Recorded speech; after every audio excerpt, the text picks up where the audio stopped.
KDP is a popular print-on-demand service for self-publishing books, and while fairly user-friendly, it can still be confusing to navigate when creating a new book. In this video, I'm going to show you how to upload a paperback book to KDP so that it can be published and distributed by Amazon. First, you will need an Amazon account. You may also want to consider creating a separate account for your publishing business. Once you create your account or log in, you'll see your bookshelf page, which lists all your books published with KDP. To create a new book, click the Create button up top. Once you do that, you'll see this screen. You have a lot of options here. Although I'm going to focus on creating a paperback, much of what I say will apply to creating ebooks and hardcovers. The main differences are in the formatting of the interior and the cover. So, after clicking paperback, you'll see the book creation screen. Language is pretty self-explanatory, as is title and subtitle, if you have a subtitle. One thing to remember, once you put in the title and subtitle or subtitle, you cannot change them, and they must match the title and subtitle on the cover. Consistency in naming your book is important. It will help readers from getting confused or feeling like they didn't get the book that they expected. KDP does allow you to create series for your book. You saw that on the Create screen before as well. I will look into that in the future. What I'll say now is if you put your books in a series, you can give them an order and get your own page for that series of books. It's a great way to attract a buyer to a broader range of your books, and it probably works best for fiction books where each book continues the same story, like Harry Potter or The Hunger Games or books like that. Chances are this is the first time you've published this book, so you can leave this blank. It defaults to first edition. When you publish a book and then make significant changes, such as adding or removing chapters, changing the formatting or the size, even changing the title or the cover art, that is considered a new edition. So in that case, you would put a 2 here, assuming it's the second edition, the second version, or a 3 or a 4, or so on. Again, I think author is self-explanatory, and remember this also should match the author name in the manuscript and on the cover. So if you publish under a pen name, use the pen name here, for example.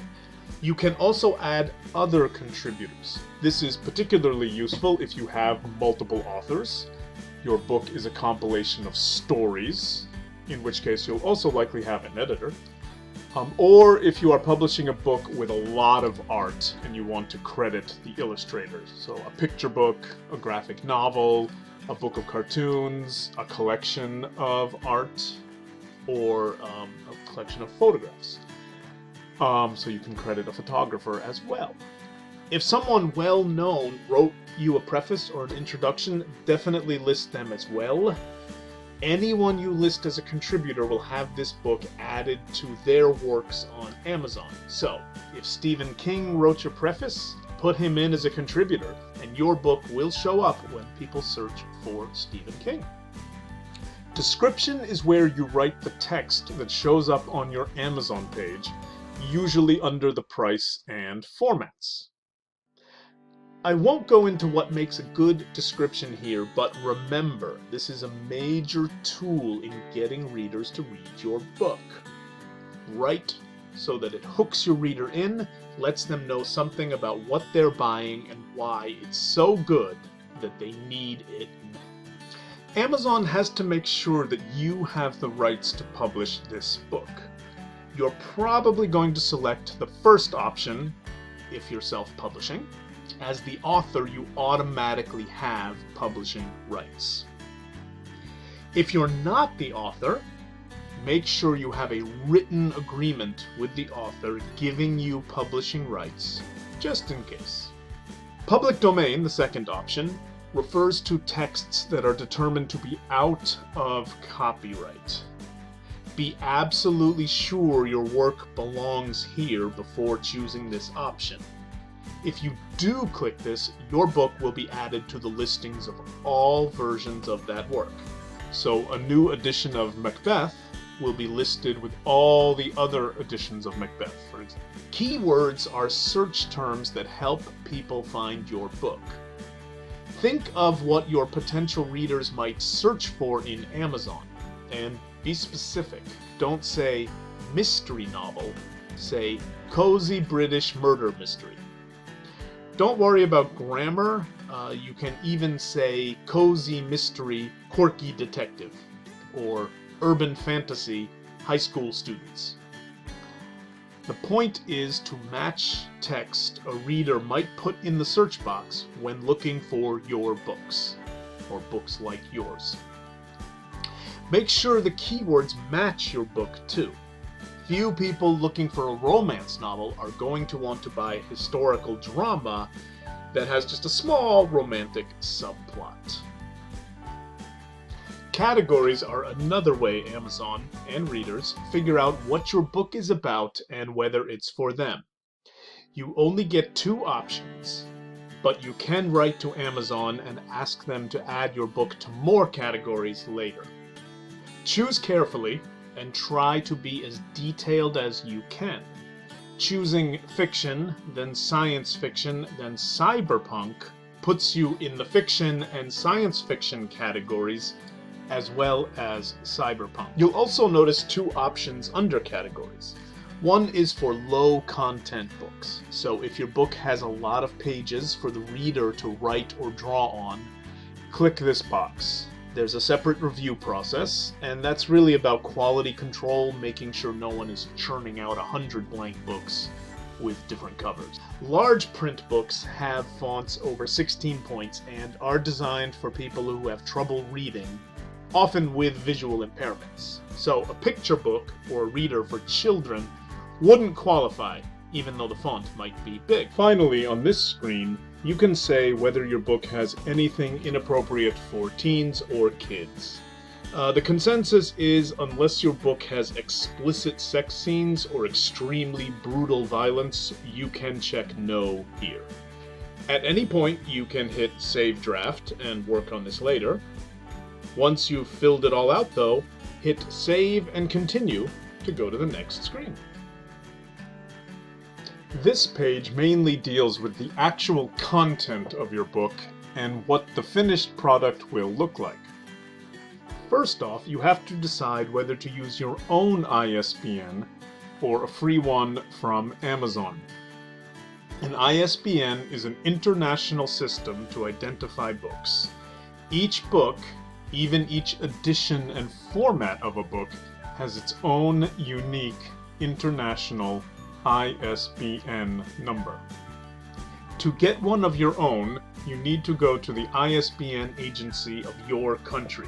In the US, that's Bowker's Identifiers Service. When you buy or acquire an ISBN, you can register yourself as the publisher and control the metadata that distributors and bookstores see. You can use the same ISBN for your paperback on KDP and anywhere else you choose to print it. An ISBN from Amazon is free, which is great. However, in place of the publisher's name, the Amazon book description will say independently published. You also cannot use this ISBN with any other publisher or printer. Think about whether any of these issues matter to you or to your readers. Date of publication is the day the book is first published. You can leave this blank, and KDP will automatically put in the date the book was published on Amazon. Otherwise, you can set a date in the past. date of publication, as well as the date the book is available for sale, can matter to bookstores, reviewing journals, and other professional services. Again, this may or may not matter to you. Now, you can choose the paper type. Black and white books have two options, white or cream paper. The cream paper feels a bit heavier and thicker, but some books do look better on white paper. If you have any color illustrations in the interior of your book, you have to choose a color interior. KDP can't print most of the book in black and white, and only a select few pages in color. The premium color interior is the best choice if your illustrations are key to the book, such as a picture book or collection of art or photography.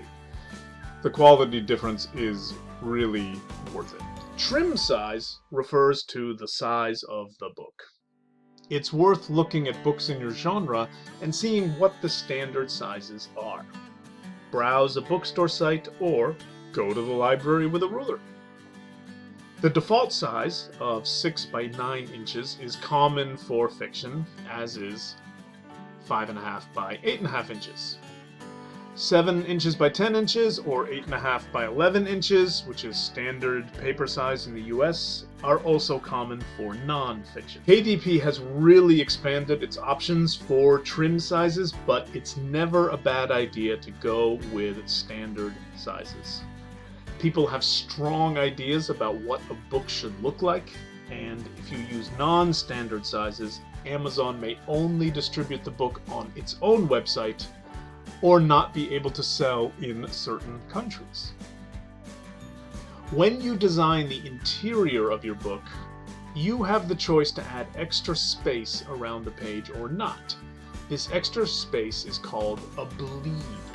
It is used when a book has art, including any borders or colored boxes, or pictures or photographs, that you want to go all the way to the edge of the page. In order to make sure the art does go all the way to the edge, you have to set it to go over a little bit, because the machine that cuts the pages is not 100% perfectly accurate. 1/8 of an inch is a typical bleed.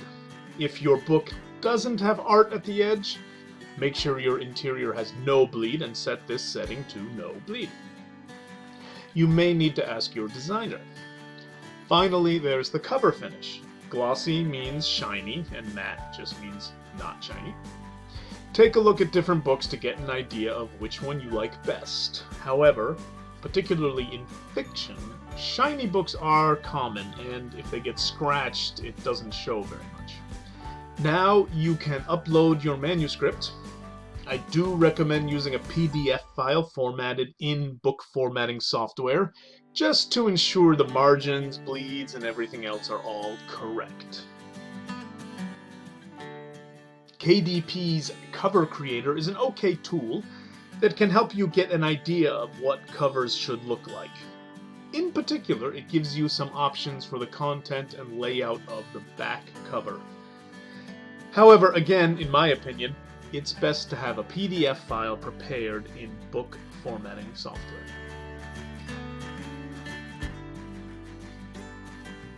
You can add a barcode to the back of your book with the ISBN and a suggested retail price. If you do that, check this box. Otherwise, KDP will add one on the lower right corner of the back cover. Be sure your design has space there for the barcode.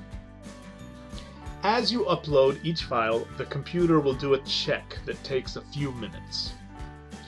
If both files pass the basic tests, then you'll be prompted to launch the previewer. This takes a lot longer, so you may want to do something else while you're waiting. The computer does a more elaborate check, and then you can preview the book interior and cover.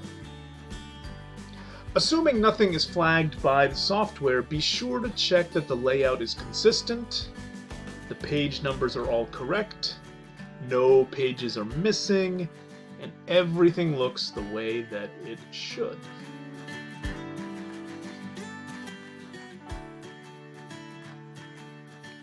If there are any problems, click Exit Print Previewer, and you'll go back to the Book Create page. You'll need to revise and re-upload your files.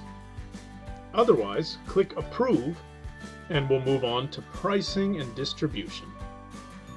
Notice that the bottom of the page has changed now that you have an approved interior and cover. The page numbers have been calculated, and it's added your printing cost in different currencies. This page deals with sales. First, you'll need to decide if you are going to sell the book worldwide or only in certain territories. You should probably go worldwide unless you have limited publishing right. Next, choose your primary marketplace. If you're unsure what to pick, choose the Amazon in your home country or that of your author. KDP will automatically put your book up for sale on Amazon websites all over the world. It can also distribute your book to other bookstore and retail websites in the US and the UK. This is called expanded distribution, and you can enable it by clicking the box here. If your book is already distributed by Ingram or another company, make sure there's no overlap. Choosing a price is a complicated matter. It's a good idea to look at what competitors are charging and stay in that range. Look at international Amazon sites to get an idea of what book costs are in other countries. Amazon will fill in the currency exchange rate, but book pricing varies in each country. Notice that Amazon fills in your royalty amount for each price. Do remember that even traditional publishing companies typically try to make around 10% of retail price per book, and don't set your profits too high. It's never a bad idea to order a printed proof, especially if you haven't published this book before. That gives you a chance to make sure that the formatting works in print form, no layout mistakes got missed, and that you like the trim size, interior paper, and cover finish. It takes time to get a proof, so be sure to allow for that if you have book release day plans. Are you ready? Click Publish and wait. There's another period of Amazon checking your files and metadata to make sure it's okay. Sometimes it takes a full 72 hours, sometimes less, and sometimes a bit more.